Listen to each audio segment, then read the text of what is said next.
Welcome back, and right now we are going to check out another tool that is used for generating payloads, and that tool is called Whale. Since it is not installed in Kali Linux by default, we must install it first. To do that, you can open up your terminal, enter the root account by typing in your password after the sudo su, and then after it you want to type the command apt-get install whale.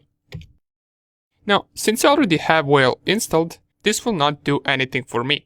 But for you, it should start the process of installing Whale, and that process might take some time. However, running this command is only the first part.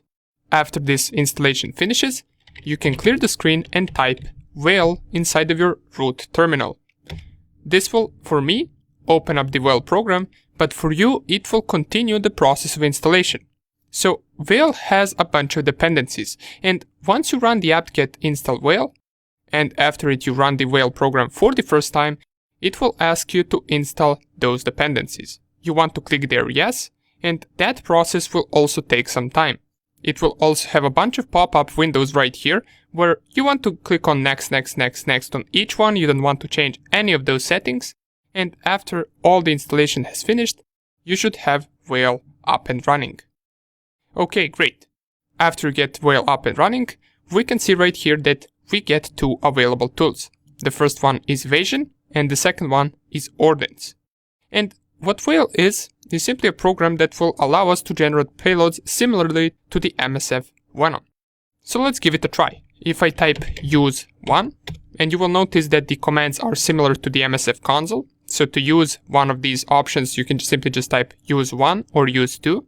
And since I selected use Evasion, as we can see number 1 is Evasion, it will tell me 41 payloads loaded.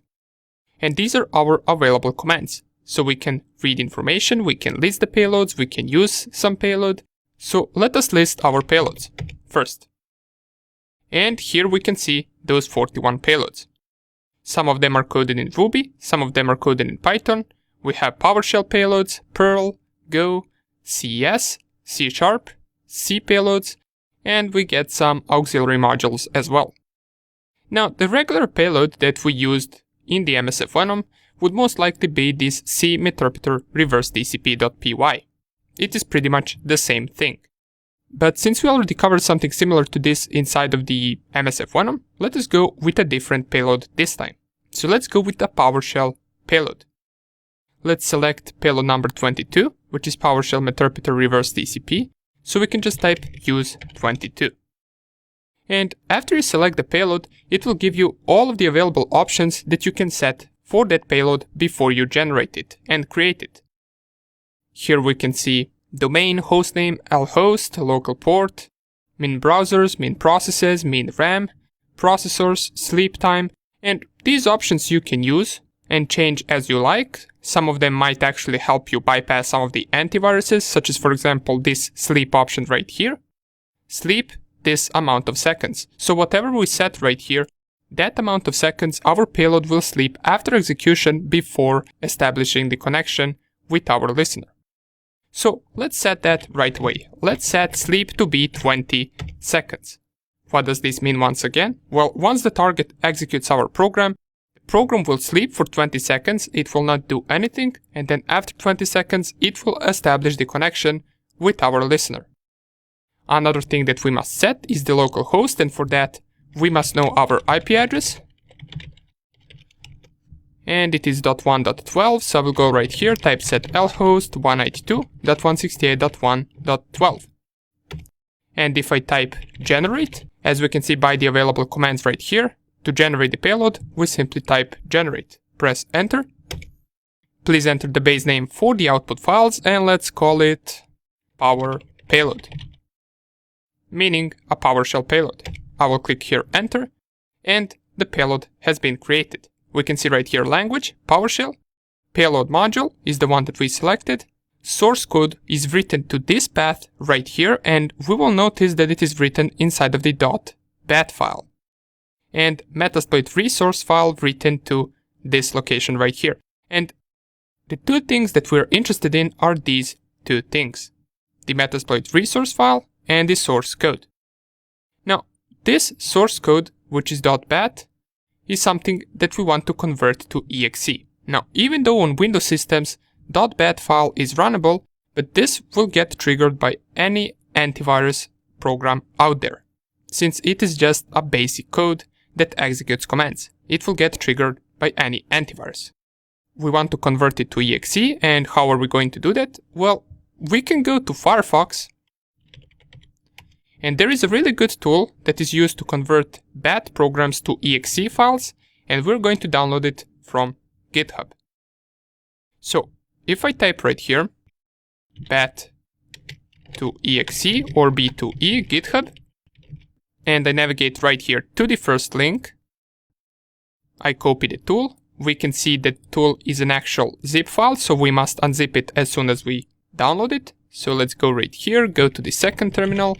Let's install the tool on our desktop, and I will type git clone and then paste the link to the tool. After the tool is installed, we can change the directory to that tool, and if I type ls, here is the bat to exe converter as a zip file. To unzip it, we can type the command unzip and then bat to exe, and it will unzip our file. Clear the screen, type ls, and we will get an exe file. Is this a problem? We know that exe files can only be ran inside of Windows, but remember we have a Wine program installed. Let's get a quick reminder of what Wine is. Wine is a program that allows us to execute Windows files inside of Linux. So let's give it a try. If I type Wine and then the program name, press enter, let's give it a few seconds, and here it is. It opened the program. So we must set up the program. I will set the language to be English, click on OK. I accept the agreement. Of course, we're not going to read all of this. Then click on next, click once again on next, and click right here on next. After it, on the last step, we can click on install. We want to check right here launch bat to exe converter and click on finish. And here it is. It opened our bat to exe converter. So now what we want to do is this payload that we generated, which is inside of this location as a .bat file, we want to convert to exe using this program. So we must open it inside of this program first. To do that, we want to go onto File and then Open. Now we must go to this location right here. So let's click on this arrow. Let's go to the slash location, find var, then find lib. Then the next part is Whale, so we must go and find the Whale program. Here it is. And inside of the output and source is our power payload.bat. Let's double click it, and it will open the code of our payload. Here it is, right here. Now, we have some of the options right here that we can change if we want to. You can add an icon by checking this and then selecting the icon from your system, but we're not going to be doing that at the moment. Another thing that you can do, you can set the password, you can change the working directory, you can change the exe format to be something out of these four, and I will select to be 64-bit Windows Invisible, because I am attacking a 64-bit Windows machine.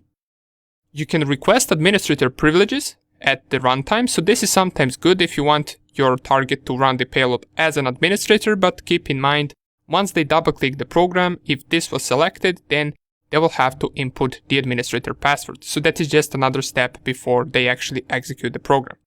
We're not going to be checking that right now. Another thing that you can do is this packer. You can enable the UPX compression.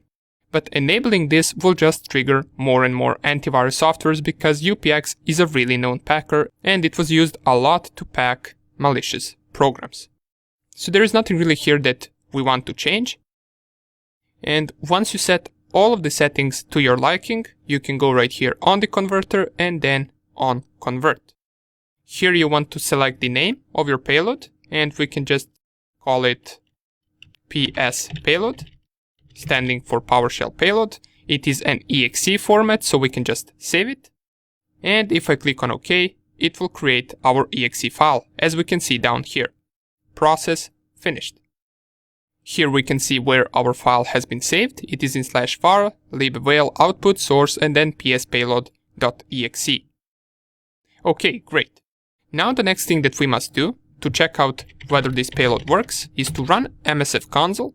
And while it is running MSF console, what I'm going to do is I'm going to navigate to the Whale directory. So I will open folder, I will go to file system, then go right here to var, navigate to lib, all the way down I will go to Whale, then output, source, and here is our Powershell payload.exe. Let us copy it to our target desktop. So I will just drag it onto the desktop of my target machine, and here is our Powershell payload.exe. If I go right here, open the Metasploit framework, and I go back to the Whale first, copy this Metasploit resource file, copy its entire path, and type resource, and then paste this. What this is going to do is it will set up the listener automatically that is made for this exact payload. As we can see right here, it started reverse TCP handler on this IP address on this port, and it's doing all of that in the background. So all I'm left to do is execute this payload. Now, in this case, we can see the console of this payload, which is something that we don't really want. It only showed for a brief few seconds, but that is something that you can change inside of your bat to exe converter. So let's wait for a few seconds, and in just a few seconds we should receive the meterpreter session. And remember why it is taking so long is because inside of the Whale we set 20 seconds to wait before establishing connections, and here it is. We got the meterpreter session 1 opened. Let's see whether we can execute commands. So if I clear the screen, type sessions, we have one session active, and I will enter it using the -i command, get user ID, and we are on that target machine. We can enter the shell as usual, type who am I, we are this account, and everything seems to work. Great. So we managed to create another type of payload that wasn't the same as in the previous video. And to just prove you that, I can go right here to the virus total, and we can upload the payload to see how many antiviruses managed to detect it. With a regular MSF1 on payload, we got about 53 or 54 detection rate out of 60 antiviruses. Let's see how much we get right now. Let's go and find the payload, and it is once again in /var/lib/whale in the output folder and in the source folder. Here it is. I will select it, confirm the upload, and we should have a much lower detection rate than with the regular MSF1 on payload. And once again, with the usage of this bat to exe converter, you can change some of these settings and you might even get lower detection rate, but it will never be 0. Why?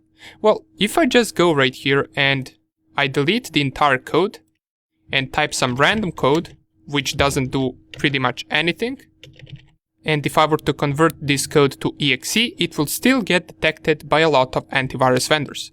You might be asking why, since this right here is not any type of a malicious code. Well, that is because we're using this tool bat to exe converter, and some antivirus vendors find files malicious even though they might not be, just because you converted the bat file to an exe. That is pretty much the only reason. And we can see right here, we get a much lower detection rate than with the regular MSF1 on payload. We get 27 out of 67. So we managed to bypass about 20 to 30 more antiviruses just by creating a PowerShell payload with Whale instead of using a regular MSF1 on payload. Great, so what did we learn in this video? Well, we covered this tool called Whale. You can experiment with other options as well, and you might get even lower detection rate. We also covered this bat to exe tool that we can use to convert the bat files to exe, and we also know that no matter what type of file we convert to exe, it will still get detected by some of the antiviruses just because we used a tool like this. Okay, great. Now that we covered this, we can proceed with our payloads in the next video. See you there.